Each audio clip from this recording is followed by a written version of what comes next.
Geography का 5वां lesson है जिसका नाम है भौतिक और आर्थिक वातावरण। और इस भौतिक और आर्थिक वातावरण के अंतर्गत जो पहला जो लेसन है 5.1, इसमें बहुत सारे भाग देखने को मिलेंगे। इसमें तुम्हारा पहला जो भाग है स्थिति और प्रशासनिक विभाग के बारे में है। तो यहाँ पर देखोगे दिया है पहला क्वेश्चन कि वर्तमान समय में कहे या वर्तमान में कहे भारत में कुल राज्यों की संख्या कितना है। तो कुल राज्यों की संख्या 28 दिया है, बिल्कुल सही है।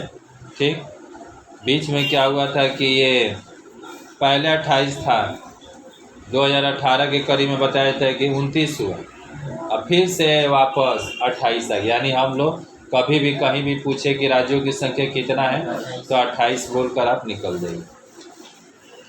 और केंद्र शासित प्रदेश लद्दाख को किससे अलग किया गया है। और इसी पे कौन चीज केंद्र शासित की संख्या कितना है। तो केंद्र शासित की संख्या यानी कि जो केंद्र शासित जो प्रदेश होते हैं जो सेंट्रल के हिसाब से चलते हैं उनकी संख्या पहले 7 था। यहाँ क्वेश्चन नहीं है, उनकी संख्या पहले कितना था 7, और वो 7 से हुआ 9 और ये 28 से हुआ 29 राज्य। जो राज्य पहले था 28 वो हुआ 29, ये पहले 28 था, 28 से हुआ 29, ये 7 से हुआ 9 और फिर ये जो 29 हुआ ना तो 29 से फिर आ गया 28 है, बाकी 9 से ही फिर 7 में ना 9 के 9 रह गया। यानी कि जो राज्यों की संख्या आज के हिसाब से देखा जाए तो 28 से है और केंद्र शासित की जो संख्या है वो एक तरह से 9 होगी। यानी केंद्र शासित बढ़ा तो घटा नहीं और राज्य बढ़ा तो फिर वापस आ गया 28 पर आ गया।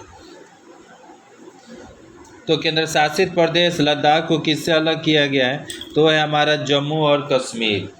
कुछ दिन पहले हम लोग हिस्ट्री में पढ़े भी थे कि जम्मू और कश्मीर, तो वही बता रहे कि ये जम्मू और कश्मीर है।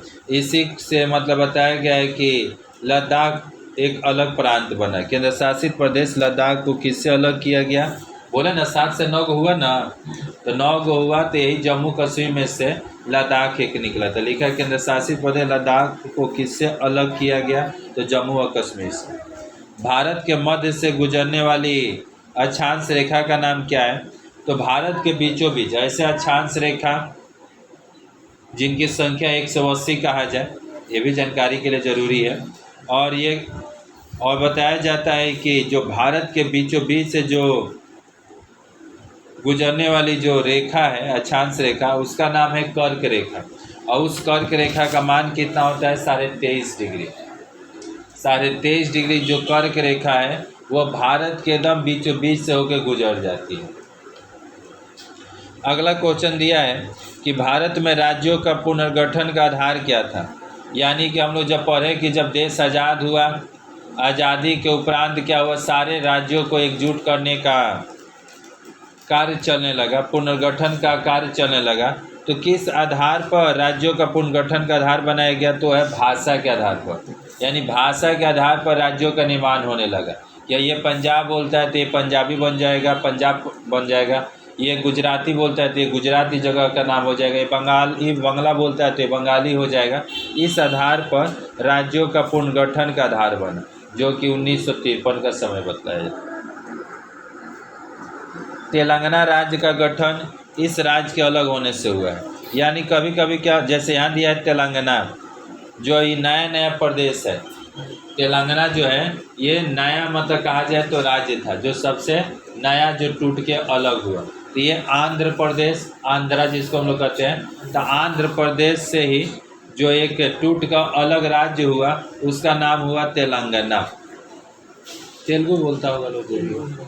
बताया था भारत का सबसे नया गठित राज्य कौन है तो वही तेलंगाना। अब देखो काहे टूटेगा, कोई भी घर काहे टूटता है, तो घर में मानो अगर जनसंख्या ज़्यादा हो जाए, हमेशा झगड़े हो ऐसे किसी हम बड़े, तो उसी तरह से जो आंध्र प्रदेश था उस आंध्र प्रदेश की हो सकता है कि थोड़ा सा वहाँ पर एक तरह से यही भाषा को लेकर ही या वो अपनी भाषा को लेकर ही वहाँ से अलग हो गया, एक आंध्रा बन गया और उसी से टूट के जो बाहर निकला राज्य वो हो गया तेलंगाना। आगे बताया गया है कि भारत भूमि के उत्तरी छोर और दक्षिणी छोर, भारत जो भूमि है तो ऊपर वाला हिस्सा उत्तरी होता है। भारत का मैप देखना, भारत के मैप में बताया जाता है जो ऊपर का जो हिस्सा होता है वह एक तरह से कहा जाए तो उत्तरी कहलाता है, और जो नीचे का हिस्सा होता है वह एक तरह से कहा जाए तो आपका दक्षिणी कहलाता है। और बताया जाता है ये ऊपर का हिस्सा उत्तरी और ये नीचे का हिस्सा दक्षिणी, ये वाला पूरब, ये वाला पश्चिम, ये ऊपर में है उत्तर, ये हो गया दक्षिण, ये पूरब, ये है पश्चिम। तो बता रहे हैं कि भारत के उत्तर के, भारत भूमि के उत्तरी छोर और दक्षिणी छोर को सूचित करने वाला सुगम बिंदु कौन सा है, तो उसका नाम है इंदिरा पॉइंट, यानी इंदिरा कॉल से लेकर इंदिरा पॉइंट बतलाया जाता है। देखो आगे लास्ट में क्वेश्चन दे भी दिया है कि वर्तमान में भारत में केंद्र शासित प्रदेशों की संख्या कितना है, 8 दिया है और गलत दिया है। हमने 7 से 9 बताया, ना कि हमने 8 बताया। कभी कभी ये जो भी चीज़ें हैं किताबों में भी मिस्टेक हो जाया करता है, पर यहाँ पर आप इसको देख लीजिएगा ध्यान से। हम 100% है कि 9 हो गए।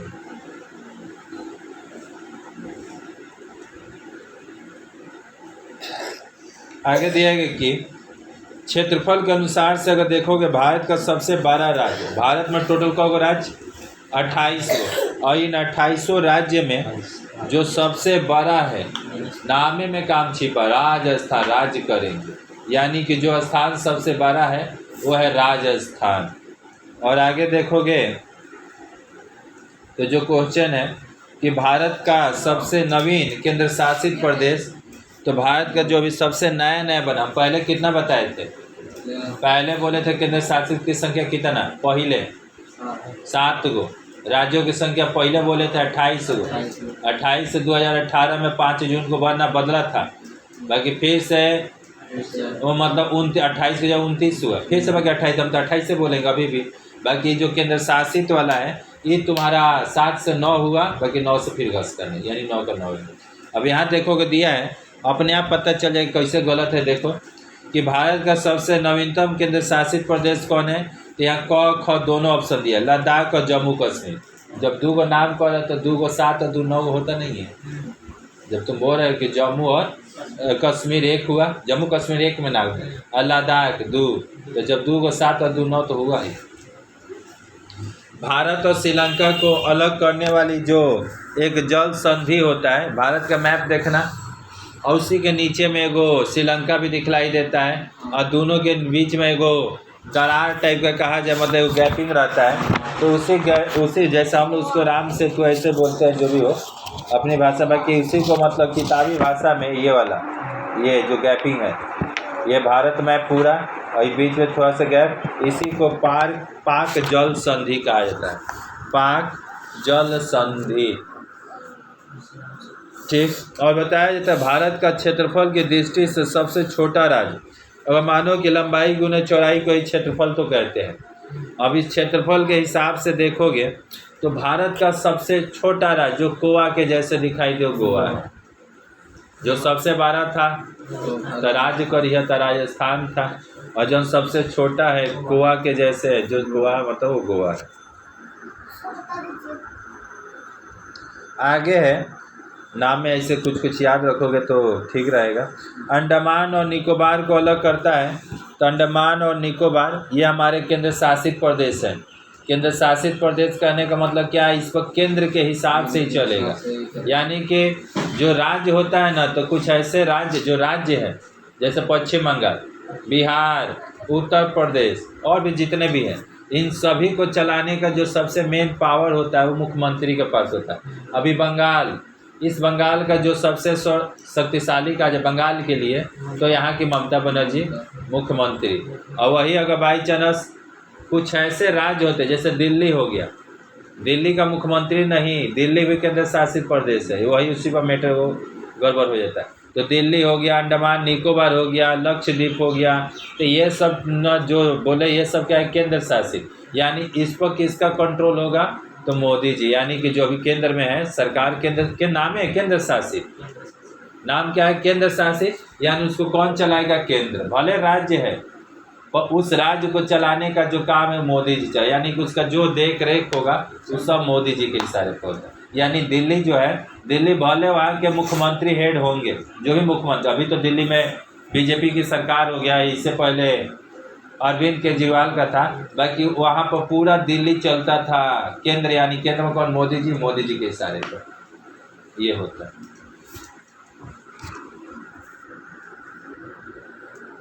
आगे आइएगा तो देखिएगा कि भारत का जो दक्षिणतम बिंदु है, दक्षिणतम यानी हम लोग ना पहले सोचते थे ये दक्षिण में बोला था, दक्षिण में सबसे, दक्षिण यानी नीचे, तो नीचे में सबसे नीचे क्या होगा, तो सबसे नीचे में एक तरह से कहा जाए तो यहाँ पर हम सोचते कि वो श्रीलंका और लंका होगा, पर नहीं, श्रीलंका तो दूसरे का देश का है, ठीक, ये हमारे देश का होता है। हमारे देश में बताया था जो वो दक्षिणतम क्या होगा, तो इंदिरा पॉइंट बोला था, इस साइड में यही है इंदिरा पॉइंट, ये वाला दिख रहा है यहाँ पर। ये कभी कभी क्या होता है, जैसे कि यहीं पर देखोगे